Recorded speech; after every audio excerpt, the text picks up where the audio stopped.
ሰላም ናችሁ? ሞባይል ስልክ እንግዲህ አሁን በጣም ውድ ነገር ነው። ሞባይል ስልክ ማለት 20 ሺህ ብር 30 ሺህ ብር ነው። እንዲህ በቀላሉ ቶሎ የምንገዛውና ቶሎ የምንለውጠው እቃ አልሆነም አይደለ? ስለዚህ ሞባይል ስልካችን ደግሞ አብዛኞቻችን ሞባይል ባትሪው ቶሎ ቶሎ እያለቀ በጣም እንማረራለን። ኦልሞስት ሁላችንም ማለት ይቻላል። እንደገና ሌላኛው ደግሞ ሞባይል ስልካችንን ሌሊት ቻርጅ አድርገን ነው እናሳድራለን። እነዚህ ሁላችንም የምናደርጋቸው ነገሮች ናቸው። ቻርጅ ስናደርግ በአግባቡ ቻርጅ ማድረግ አንችልበትም። ኦኬ ኦልሞስት 90% የሚሆን ሰው ስልኩን በአግባቡ ቻርጅ ማድረግ እንደማይችል ታውቃላችሁ። በጣም ቀልድ ነው የሚመስለው። ምንድነው ቻርጅ አደራረግ ደግሞ የተለየ ነው? ቻርጀሩን ትሰካለህ፣ ሲያልቅብህ ቻርጀሩን ትሰካለህ፣ ፉል ሲሆን ሄደ መጠን ነው። እንደዛ አይደለም። የራሱ የሆነ ትክክለኛ ሪከመንድድ የሆነ የባትሪ ቻርጂንግ ሜቶዶች አሉ። ትክክለኛ የሆነው ማለት ነው፣ ሪከመንድ የሚደረጉ ማለት ነው። እና አብዛኞቻችን ይህንን ስለማናውቅ በጣም ቶሎ ብሎ ሞባይል ባትሪያችን ያልቃል። ለምሳሌ አዲስ ስልክ ገዝተን አመት እንኳን ሳንጠቀምበት ጠዋት 100% ቻርጅ አድርገን 6 ሰዓት ድረስ እንኳን አይቆይልን። ከገዛችሁት 1 ዓመት እንኳን አልሆነም።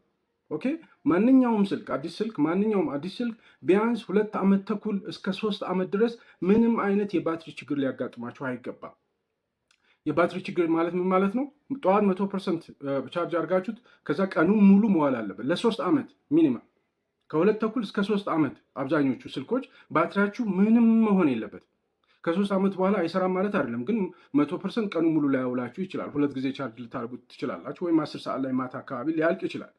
ስለዚህ አብዛኞቻችን ግን እንደዚህ አይደለም። ስልካችን ባትሪው ቶሎ ያልቃል።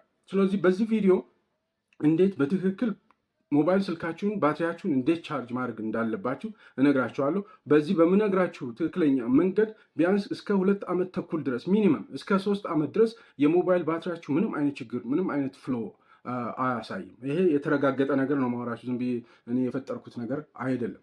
ሌላኛው ሁለተኛው መመልስላችሁ በዚህ ቪዲዮ ምንድነው፣ ሌሊቱን ሙሉ ስልካችሁን ቻርጅ ላይ ሰክታችሁ ማሳደር ምን ችግር አለው? ምን አይነት ችግሮች አሉት? ይፈነዳል፣ ይቃጠላል፣ ወዘተ። ሪሊ እስቲ እነግራችኋለሁ። ትሪክል ቻርጂንግ የሚባል ነገር አለ። አብዛኞቻችን አናውቀውም ይሄ ነገር። የስ ባታውቁት የግድ ማወቅም አይጠበቅባቸውም። ግን ትሪክል ቻርጂንግ ይባላል። የሞባይል ስልካችንን ባትሪ በኃይል የሚጎዳ ነገር ማለት ነው ቻርጅ ስናደርግ። ቻርጅ እንዴት እንደሚደረግ እና ትሪክል ቻርጂንግም እነግራችኋለሁ። ቻርጅ ላይፍ ሳይክል ምን ማለት እንደሆነ እነግራችኋለሁ። በተለይ ቻርጅ ላይፍ ሳይክል በጣም ጠቃሚ ነው። አንድ ትክክለኛው ቻርጅ አደራረግ የትኛው ነው የሚለው እነግራችኋለሁ። ሁላችሁም አሁን የምነግራችሁን ቻርጅ አደራረግ ስታይል በመጠቀም የስልክ ባትሪያችሁን እስከ መጨረሻው ድረስ 3 ዓመት ድረስ ምንም ችግር ሳይገጥመው መጠቀም ትችላላችሁ። 3 ዓመት ድረስ ምንም ችግር ሳይገጥመው ማለት ከ3 ዓመት በኋላ ባትሪያችሁ ምንም አይሰራም ማለት አይደለም። ግን ካፓሲቲ ይቀንስና 100% ቀኑ ሙሉ ያውላችሁ የነበረው አሁን ምናልባት 8 ሰዓት ላይ 9 ሰዓት ላይ ከቀኑ እንትን ሊል ይችላል። ዜሮ የሆንና ቻርጅ አድርጉኝ ሊላችሁ ይችላል ማለት ነው። እዚህ ዩቲዩብ ላይ ኮሜንት እንድታደርጉ ፈልጋል። አንደኛ እንዴት ነው ቻርጅ የምታደርጉት? ከ0 እስከ 100% ነው የምትጠቀሙት? እንዴት ነው ቻርጅ አደራረግ ስታይላችሁ? አንደኛ። ሁለተኛ ሌሊቱን ሙሉ ቻርጅ ላይ ሰክታችሁ ታሳድራላችሁ ወይ? ሌሊቱን ሙሉ ቻርጅ እያደረጋችሁ የምታሳድሩ ሰዎች የስ ብላችሁ ጻፉ፣ ወይም አዎ ብላችሁ ጻፉ። ሁለተኛው ደግሞ እንዴት ነው ቻርጅ አደራረግ ስታይላችሁ? ከ0 እስከ 100%። ይህ የራሳችሁን ቻርጅ አደራረግ ስታይል እዚህ ኮሜንት ላይ ኮሜንት አድርጉኝ። መጀመሪያ ግን ቻርጅ ላይፍ ሳይክል ባትሪ ቻርጅ ላይፍ ሳይክል ማለት ምን ማለት ነው? ቻርጅ ላይፍ ሳይክል ማለት ምን ያህል ጊዜ ነው ምን ያህል ጊዜ ነው ቻርጅ ያደርጋችሁት ስልካችሁን፣ ምን ያህል ጊዜ ነው ቻርጅ አድርጋችሁ የተጠቀማችሁት ማለት ነው። ወይም ደግሞ በሌላ አነጋገር ከ0% እስከ 100% ቻርጅ ያደርጋችሁት እንበል ስልኩን የመጀመሪያ ቀን ማለት ነው። 100% ድረስ ቻርጅ ታርጉት የለ መጀመሪያ ቀን። ከዛ ምንድነው የሚሆነው? ከዛ በነጋታው 0 እስኪደርስ ድረስ ትጠቀሙበታላችሁ ስልኩን ማለት ነው። ስለዚህ ከ0 እስከ 100% ከደረሰ በኋላ ከዛ በኋላ ከ100% እስከ 0 ድረስ ዲስቻርጅ ማድረግ፣ ይሄ አንድ ላይፍ ሳይክል ይባላል። አንድ ላይፍ ሳይክል ቻርጅ ላይፍ ሳይክል ይባላል። እንደገና ልድገመው። ከ0 እስከ 100% ድረስ ቻርጅ ታርጉታላችሁ። ከዛ በኋላ ከ100% እስከ 0 እስኪመጣ ድረስ መጠቀም ማለት ነው። ስልኩ አሁን እንደዚህ መጠቀም ማለት ነው። እሱ ዲስቻርጅ ይባላል። ይሄ አንድ ላይፍ ሳይክል ይባላል። አንድ ቻርጅ ላይፍ ሳይክል ይባላል። ነገር ግን ከ0 እስከ 100% ማድረግ እና ከ100 እስከ 0 ድረስ መጠቀም ብቻም አይደለም ቻርጅ ላይፍ ሳይክል ማለት። ለምሳሌ ስልካችሁ 100% ላይ ነው ያለው፣ 50% ላይ ነው ያለው። ከ50% ልክ ሲደርስ 100% እስኪደርስ ድረስ ቻርጅ ታደርጉትና ከዛ በነጋታው 100%ቱ 50% እስኪደርስ ድረስ ትጠቀሙበታላችሁ፣ ዲስቻርጅ ማለት ነው። ከዛ አሁንም ከ50% እስከ 100% ስታሩ፣ ይሄ አንድ ቻርጅ ላይፍ ሳይክል ይባላል።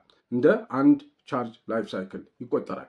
በእንዲህ አይነት መልኩ አንድ አዲስ ስልክ ማክሲመም 500 ሳይክሎች መጠቀም መቻል አለባቸው። 500 ሳይክሎች ኦኬ። 500 ሳይክል ማለት 500 ጊዜ አሁን ባልኳችሁ መልኩ ቻርጅ ያደረጋችሁት እየተጠቀማችሁበት 500 ጊዜ ያህል ማድረግ አለባችሁ። 500 ጊዜ ካደረጋችሁ በኋላ ባትሪው አይሰራም ማለት ሳይሆን 100% የባትሪ ካፓሲቲ መጠቀም አትችሉም። 80% ይወርዳል ማለት የባትሪያችሁ ካፓሲቲ አቅሙ 100% አይደለም። አሁን 80% ይሆናል። ከዛ እያለ 60%፣ 40% እያለ እንትን እያለ ይሄዳል ማለት ነው። ኪ ፖይንቱ ምንድን ነው? በቃ ከ0 እስከ 100% ወይም ደግሞ ከ50 እስከ 100% ቻርጅ አድርጋችሁ ከዛ በኋላ ከ100 እስከ 0% መጠቀም ወይም ደግሞ ከ100 እስከ 50% መጠቀም አንድ ቻርጅ ላይፍ ሳይክል ይባላል። ኦኬ። በዚህ መልኩ 500 ሳይክል ድረስ መጠቀም ትችላላችሁ፣ አዲስ ስልኮች ማለት ነው። ይሄ ስታንዳርድ ነው። ኦኬ። ከ300 እስከ 500 ድረስ ማለት ነው። ባትሪ ላይፍ ማለት ደግሞ ይሄ ምንም አይነት ችግር ሳይገጥማችሁ 100% ሙሉ መጠቀም ስትችሉ ወይም ደግሞ ጠዋት 100% አድርጋችሁት ቀኑን ሙሉ ስትጠቀሙበት እንድትውሉ የሚያደርገው አቅም የባትሪው አቅም ባትሪ ላይፍ ይባላል። ከዛ በኋላ ምንድነው 100% መያዝ ያቅተዋል። 80% ድረስ በቀን 2 ጊዜ ቻርጅ አድርጉኝ ወዘተ ማለት ይጀምራል ማለት ነው። ትክክለኛውን የቻርጅ አደራረግ ተጠቅመን ትክክለኛውን ቻርጅ አደራረግ በመጠቀም ምን ያህል ጊዜ መቆየት ይቻላል? ኦኬ። አሁን ይሄ ነው ዋናው ነገር። አዲስ ስልክ ገዝታችሁ 1 ዓመት እንኳን ሳትጠቀሙበት ባትሪያችሁ ቶሎ የሚያልቅ ከሆነ ትክክለኛውን ቻርጅ አደራረግ ዘዴ ስላልተጠቀምን ነው ማለት ነው። ስለዚህ ትክክለኛው ቻርጅ አደራረግ በመጠቀም ምን ያህል ጊዜ ማቆየት እንችላለን? ምን ያህል ቀናት ማቆየት እንችላለን? እንዳልኳችሁ ቲፒካል ሬንጁ ከ300 እስከ 500 ሳይክል ነው። 500 ሳይክል ድረስ መጠቀም ትችላላችሁ። ከዛ በኋላ ነው እንትን የሚለው። ለምሳሌ ቻርጅ አደራረግ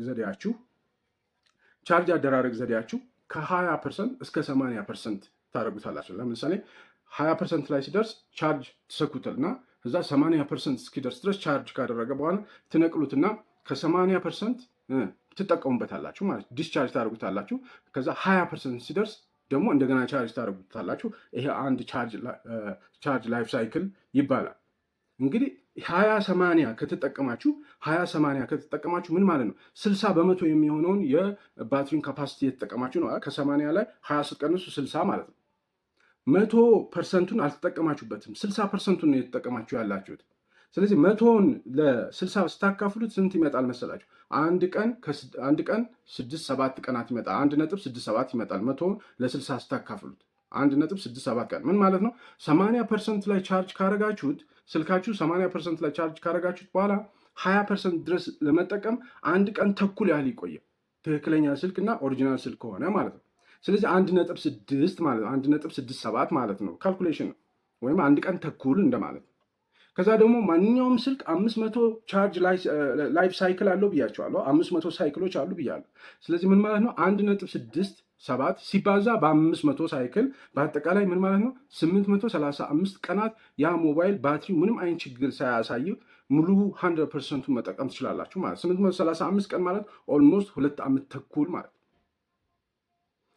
እንግዲህ የተለያዩ ፋክተሮች አሉ ማለት ቶሎ ፍሪኩዌንት የሆነ በጣም ጌም መጠቀም ወዘተ የተለያዩ አይነት እንትኖች አሉ። እነሱን ትታችሁ ኖርማል ዩዘር ማለት ነው በትክክል የሚጠቀም ሰው እስከ 835 ቀናት ድረስ በትክክል መጠቀም ይችላል።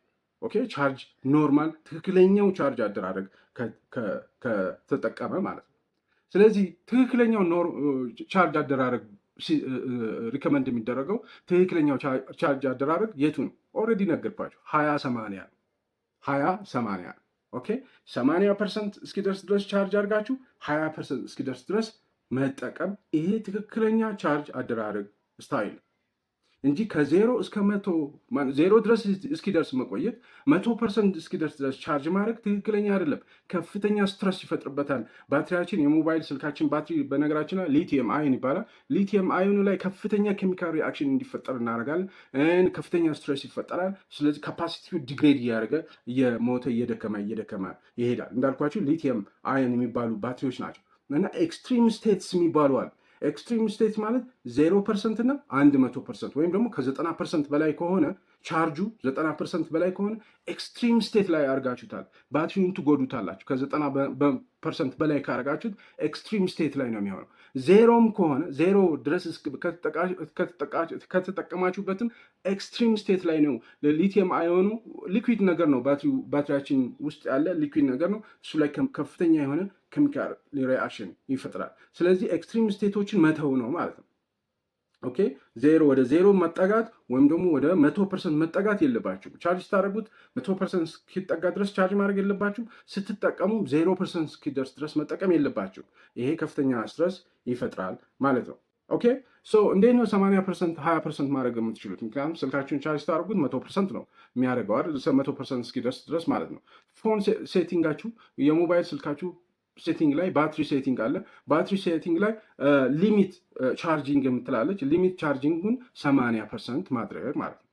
ስለዚህ ምን ማለት ነው? ልክ 80% ድረስ ከደረሰ በኋላ ስልካችሁ እያንዳንዳችሁ ስልካችሁ ላይ ባትሪ ሴቲንጋችሁን መጨረሻ ድረስ ቻርጅ የሚያደርገው ሊሚት ቻርጂንግ የምትለዋን 80% ካደረጋችኋት በቃ ቻርጅ ስታደርጉ ልክ 80% ሲደርስ ይቆማል፣ ራሱ ያቆመዋል ስልኩ ማለት ነው። ከ80% በላይ ቻርጅ አያደርገውም። ከዛ እናንተ 20% ድረስ እስኪደርስ ድረስ መጠቀም ትችላላችሁ ማለት ነው። ስለዚህ 20/80 ቻርጂንግ ስታይል በጣም ትክክለኛና ስልካችሁ እስከ 2 ዓመት ተኩል ድረስ ምንም ባትሪ ችግር ሳይኖርበት መጠቀም ትችላላችሁ። ኦኬ እንትን ልትሉኝ ትችላላችሁ። ልክ አይደለህም ብላችሁ ልትከራከሩኝ ትችላላችሁ። ትክክለኛ መረጃ አልሰጠንም ብላችሁ ልትወቅሱኝ ትችላላችሁ። ይህንን እውነት ካልሆነ ማለት ነው። ሌላኛው ሁለተኛው ልነግራችሁ የምፈልገው ነገር አብዛኞቻችን ስልካችንን ማታ ቻርጅ ላይ ሰክተን ነው የምናሳድረው አይደለ? ሰክተን ሌሊቱ ሙሉ ቻርጅ ሲያደርግ ያድራል። ምን ችግር አለው? ኦኬ በአጭሩ ምንም አይነት ችግር የለው። ኦኬ ምንም አይነት ችግር የለውም። ስልካችንን ሌሊቱ ሙሉ ቻርጅ ላይ ሰክተን ብናሳድር ምንም አይነት ችግር የለውም። ምክንያቱም አሁን የመጡት ሞደርን የሆኑ ሞባይል ስልኮች ባትሪ ማኔጅመንት ሲስተሞች አሉት። ቢልት ኢን የሆነው ከራሱ ጋር አብሮ ቢልት ኢን ሆኖ የሚመጡ የባትሪ ማኔጅመንት ሲስተም አሉ። ባትሪ ማኔጅመንት ሲስተም ማለት ነው ሞባይላችሁን ባትሪውን ሰክታችሁ ብታድሩ 100% ሲሆን ያቆማል። ኦቨርቻርጅ አያደርግም። አብዛኛው ሰው ኦቨርቻርጅ ያደርጋል ወዘተ ነው፣ አያደርግም። ይፈነዳል ምናምን ነው፣ አይፈነዳም። ይቃጠላል፣ አይፈነዳም። አብዛኛው ጊዜ አይፈነዳም። የሰው ልጅ ነው የሚሰራው። ስልክም የሰው ልጅ ስለሆነ የሚሰራው አንዳንድ ስህተቶች ካልተፈጠሩ በስተቀረ አንደር ኖርማል ሰርከምስታንስ ትክክለኛው የማኒፋክቸሪንግ ህግ ተጠቅመው የተሰሩ ሞባይል ስልኮች ኦቨርቻርጂንግ የሚባል ነገር የለም። ልክ 100% ሲሞላ ያቆመዋል። የራሱ ቢልትኢን ባትሪ ማኔጅመንት ሲስተም ስላለው ማለት ነው። ነገር ግን ትክክለኛ አጠቃቀም ባህል አይደለም። ሌሊቱን ቻርጅ አድርጎ ማሳደር ትክክል አይደለም። ለምን? ትሪክል ቻርጂንግ የሚባል ነገር አለ። ትሪክል ቻርጂንግ የሞባይል ባትሪያችንን ህይወት በኃይል ይጎዳል። ምን ማለት ነው ትሪክል ቻርጂንግ ማለት? ትሪክል ቻርጂንግ ማለት ሞባይል ስልካችሁን ቻርጅ ላይ ሰክታችሁ እናንተ ተኝታችኋል አይደል? ልክ 100% ሲሞላ የራሱ የሞባይል ስልኩ ቢልትኢን በባትሪ ማኔጅመንት ሲስተሙ ቻርጅ እንዳያደርግ ያቆመዋል ብያችኋለሁ አይደለ? ያቆማል። ኦቨርቻርጂንግ የሚባል ነገር ያቆመዋል። ግን 100% ላይ ቆመዋል። ቻርጅ እያደረገ አይደለም፣ ግን ገመዱ ተሰክቷል። ምን ማለት ነው? ሞባይል ስልካችሁ ኦን ነው አይደለ? ኦን ነው፣ በርቷል። ስለዚህ 100% ላይ ሆነው ሞባይል ስልካችሁ በመብራቱ ምክንያት ኢነርጂ ይጠቀማል አይደል? ባትሪ ይጠቀማል እኮ። ባትሪ ሲጠቀም ምን ይሆናል? ከ100% ትንሽ ዝቅ ትላለች አይደለ? ከ100% ዝቅ ስትል ቻርጀሩ ሞባይል ኢንቢልት ባትሪ ቻርጂንግ ሲስተሙ ምን ይሆናል? ቻርጂንግ ያስፈልገዋል ብሎ አሁንም ኤሌክትሪክ እንዲገባ ያደርጋል፣ ይፈቅድለታል ማለት ነው። ተሰክቷል ወረደ ቻርጀር። ስለዚህ ምን ያደርጋል? አሁንም 100% ይደርሳል፣ ይዘጋል። ከዛ አሁን ሞባይል ስልካችሁ በራሱ ባትሪ ነው የሚንቀሳቀሰው። ኦን ስለሆነ ሲስተም ስለሆነ የራሱ ኢነርጂ ስለሚፈልግ አሁንም ከ100% ዝቅ ይላል። ትንሽ ዝቅ ሲል አሁንም ይሞላዋል፣ ዝቅ ሲል ይሞላዋል። ይሄ ሌሊቱን ሙሉ እንደዚህ ትሪክል ቻርጅ ሲያደርግ ያድራል ማለት። ይሄ ትሪክል ቻርጂንግ ቅድም ኤክስትሪም ስቴት ላይ ሌሊቱን ሙሉ እንዲቆይ፣ ኤክስትሪም ስቴት መቆየት የለበትም ባትሪዎች ብያቸዋል። ከ90% በላይ ቻርጅ መደረግ የለበትም። ኤክስትሪም ስቴት ነው። ሊቲየም አዮኑ ላይ በጣም ከፍተኛ ስትረስ ይፈጥራል። ኬሚካል ሪአክሽን ይፈጥርና ባትሪው ዲግሬድ እንዲያደርግ ካፓሲቲው እንዲወድቅ ያደርጋል። አንደኛው። ሌላኛው ከ10% በታች እንዲወርድ ማድረግ የለባቸው። እነዚህ ሁለቱ ኤክስትሪም ስቴቶች ናቸው። ኦኬ ኤስኦሲ ይባላል። ኦኬ እነዚህ ኤክስትሪም። ስለዚህ ይሄ ባትሪ ምን ይሆናል? አሁንም ቻርጅ ሲያደርግ ትንሽ ዝቅ ሲያደርግ አሁንም ቻርጅ ሲያደርግ ኤክስትሪም ስቴት ላይ ሌሊቱ ሙሉ እንዲቆይ ያደርጋል። ያ ባትሪውን በኃይል ይጎደዋል ማለት ነው። ስለዚህ ሌሊቱን ሙሉ ስልክ ቻርጅ ላይ ሰክቶ ማሳደር ይፈነዳል፣ ይጋያል ምናምን ኖ፣ እንደዛ ሳይሆን የሞባይል ስልካችሁን ባትሪ በኃይል ይጎደዋል። ኦኬ፣ ትሪክል ቻርጂንግ ማለት ነው።